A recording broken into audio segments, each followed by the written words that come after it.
చేసినప్పుడు ఆ ప్రాంతం నుంచి రాజీపేట గ్రామానికి సంబంధించినటువంటి ప్రజలందరూ కూడా రావడం, వారికి జగన్మోహన్ రెడ్డి గారికి వారు రిప్రజెంట్ చేయడం, మాకున్నటువంటి ఇబ్బందుల్ని, ఆ ప్రాంతంలో ఉన్నటువంటి ఇబ్బందులను తెలియజేసి మేము దీన్ని వ్యతిరేకిస్తున్నాం అనేటువంటి మాట జగన్మోహన్ రెడ్డి గారు చెప్పడం జరిగింది. చెప్పినప్పుడు జగన్మోహన్ రెడ్డి గారు కూడా ప్రజాభిప్రాయం ఏదైతే ఉందో, ప్రజల తాలూకా ఉద్దేశం ఏదైతే ఉందో అదే దానికి మేము కట్టుబడి ఉంటాం, దానికి మీకు మేము మద్దతు పలుకుతాం అనేటువంటి మాట చెప్పడం జరిగింది. చెప్తూ నేను ఈరోజు మెడికల్ కాలేజీలో పర్యటనకు వచ్చాను కాబట్టి మా పార్టీ నాయకత్వం అంతా కూడా మేము మీకు సంఘీభావం తెలియజేయడానికి విచ్చేస్తారనేటువంటి విషయాన్ని కూడా వారికి చెప్పడం జరిగింది. అందులో భాగంగానే తర్వాత కలెక్టర్ గారు ఏదో మాట్లాడతామని చెప్పని అన్నారు, ఇష్యూని ఏదో సార్ట్అవుట్ చేస్తామని చెప్పారు. స్థానిక శాసనసభ్యులు కూడా ఏదో నెల రోజుల నుంచి వాళ్ళు తిప్పుతూ ఉన్నారు. సో వీటన్నిటి మధ్య మేము కూడా ఒక వారం రోజులు సమయం ఇవ్వాలనేటువంటి ఉద్దేశంతో 1 వీక్ టైం ఇచ్చి ఈరోజు పార్టీ సీనియర్ నాయకత్వం అంతా కూడా వెళ్ళాలని చెప్పి నిర్ణయం తీసుకోవడం జరిగింది. అందులో భాగంగానే ఈరోజు వారి దగ్గరికి వెళ్ళి వారు ఏదైతే డిమాండ్ చేస్తూ ఉన్నారో ఆ డిమాండ్కి మా పార్టీ తాలూకు సంఘీభావం తెలియజేసి మా పక్షాన ప్రభుత్వాన్ని డిమాండ్ చేసేటువంటి కార్యక్రమం ఈరోజు చేయబోతా ఉన్నాం. సెకండ్ థాట్ లేదు. బల్క్ డ్రగ్ పార్క్ ఈ రాష్ట్రానికి తీసుకొచ్చింది వైఎస్ఆర్ కాంగ్రెస్ పార్టీ. ఆ రోజు ప్రభుత్వంగా దేశంలో 17 రాష్ట్రాలు పోటీ పడితే అందులో దక్షిణ భారతదేశం నుంచి సాధించినటువంటి ఏకైక రాష్ట్రం ఆంధ్రప్రదేశ్. సో మేము ఆ రోజు ఏర్పాటు చేయాలని చెప్పి అన్ని నిర్ణయాలు తీసుకొని అన్ని అప్రూవల్స్ అన్ని కేంద్ర ప్రభుత్వం నుంచి తీసుకున్నప్పుడు, ఎందుకంటే బల్క్ డ్రగ్ పార్క్ అనేటువంటిది కేంద్ర ప్రభుత్వం నుంచి శాంక్షన్ అయినటువంటి సంస్థ, దానికి ఒక 1000 కోట్ల రూపాయలు కేంద్ర ప్రభుత్వం నుంచి ఫండ్ కూడా ఇచ్చేటువంటి కార్యక్రమం చేయబోతూ ఉన్నారు. అందుకే కదా మన మోడీ గారు వచ్చి శంకుస్థాపన కూడా చేయడం జరిగింది. అయితే ఈ క్రమంలో ఏంటంటే ఎక్కడ పెట్టాలి, ఎలా పెట్టాలి, ఏం చేయాలి అనేటువంటిది ప్రభుత్వాలుగా మా తాలూకా ఆలోచనలు. మాకున్నటువంటి ఏంటంటే మేము ప్రజలను ఒప్పించుకొని చేయగలం, ప్రజల్ని కన్విన్స్ చేయగలం అనేటువంటి అభిప్రాయం మాకు ఉండేది.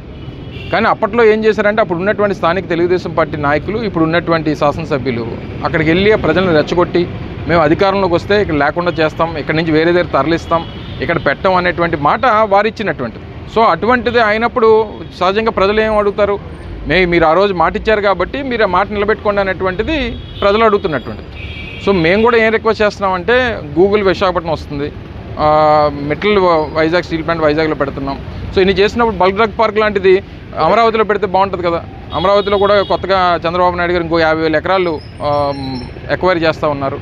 పక్కనే కృష్ణా ప్రకాశం బ్యారేజ్ దాటిన తర్వాత నాకు తెలిసి బహుశా సముద్రంలోకి వాటర్ అంతా కూడా సముద్రంలో కలిసిపోవడమే తప్ప అక్కడ ఏమీ ఇంకో బ్యారేజ్ కూడా ఉన్నట్లేదు.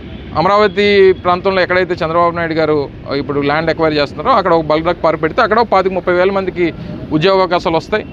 ఈ వాటర్ కూడా ఎలాగా అవుట్లెట్ కూడా డిశ్చార్జ్ కాకపోతే ఇంకోటి గమనించాల్సింది ఏంటంటే ఇప్పుడు ఏ కంపెనీ నుంచి అన్నా డిశ్చార్జ్ అనేటువంటిది రీసైకిల్ చేసిన తర్వాత బయటకు వదులుతారు తప్ప ఎక్కడ కూడా వేస్ట్ కానీ పొల్యూటెడ్ వాటర్ కానీ వదిలేటువంటి ప్రసక్తి ఉండదు. రాజీపేట ప్రజలు కానీ ఆ ప్రాంతంలో ఉన్నటువంటి చుట్టుపక్కల గ్రామాలు 10 మత్స్యకార గ్రామాలు ఏవైతే ఉన్నాయో దాదాపు 25,000 మంది మత్స్యకారులు సముద్రం మీద ఆధారపడి ఉన్నారో, ఆ మత్స్య సంపద మీద ఆధారపడి ఉన్నారో, వారు ఏదైతే కోరుకుంటున్నారో అదే వైఎస్ఆర్ కాంగ్రెస్ పార్టీ స్టాండ్.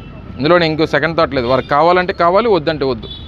ఏదన్నా ప్రభుత్వం వారిని కన్విన్స్ చేసుకొని చెయ్యాలన్నటువంటి అభిప్రాయం వారికి ఉండి వాళ్ళని కన్విన్స్ చేసుకోగలిగితే చేయమనండి. ఎందుకంటే పరిశ్రమలు రావాలనేటువంటిది ఫస్ట్ నుంచి మా స్టాండ్. అందులోనే ఏమీ సెకండ్ థాట్ లేదు. కాకపోతే వారి మీద హై హ్యాండెడ్గా వారిని ఎవరిని కలవనివ్వకుండా ఈరోజు 800 మంది పోలీసులు పెట్టారట. అక్కడ దేనికి అవసరం? అక్కడ ఉన్నటువంటి జనాభా ఎంత, మీరు పెట్టినటువంటి ఫోర్స్ ఏంటి, ఎందుకు అనగదొక్కాలని చెప్పి చూస్తున్నారు అనేటువంటి విషయాలన్నీ కూడా డెఫినెట్గా కన్సిడరేషన్లోకి ఉంటాయి. సో వాళ్ళు ఏమంటారంటే మమ్మల్ని అనగదొక్కాలనేటువంటి ప్రయత్నం జరుగుతుంది. సో ఎంత అనగదొక్కితే అంత తిరుగుబాటు అనేటువంటిది వస్తుంది అనేటువంటి చరిత్ర చెప్తాం. ఆధార్ కార్డు రోల్పోతే పాస్పోర్ట్లు కూడా తెచ్చుకోమంటారు. సో ఈ పరిస్థితి ఈ రాష్ట్రంలో ఉన్నందుకు చాలా దురదృష్టకరం. లా అండ్ ఆర్డర్ ఈ రకంగా క్షీణించిపోవడానికి, ఈ రకంగా ప్రజల తాలూకు అభిప్రాయాలని కన్సిడర్ చేయకుండా ఒంటెద్ది పోకడలు పోతాం, తద్వారా ప్రజల్ని ఏదన్నా అనగదొక్కన్నా మేము అనుకుని చేస్తాం అనేటువంటి ధోరణి ఏ ప్రభుత్వానికి కరెక్ట్ కాదు. ప్రజల్ని కన్విన్స్ చేయాల్సినటువంటి బాధ్యత, వారికి నచ్చజెప్పాల్సినటువంటి బాధ్యత ప్రభుత్వాలు. సో అది చేయడం మానేసి మా దగ్గర ఫోర్స్ ఉంది, పోలీస్ ఉంది, లేకపోతే ఇంకోటి ఉంది, ఈ వ్యవస్థల ద్వారా వాళ్ళని ఇచ్చేస్తాం అనేటువంటి అభిప్రాయం అనేటువంటిది ప్రభుత్వానికి మంచిది కాదు. మా పూర్తి మద్దతు జగన్మోహన్ రెడ్డి గారి నాయకత్వంలో ఆ బాధితులందరికీ కూడా వైఎస్ఆర్ కాంగ్రెస్ పార్టీ మద్దతు ఉంటుంది. ఆ భరోసాను కల్పించడానికి ఈరోజు రాజీపేట వెళ్తున్నాం.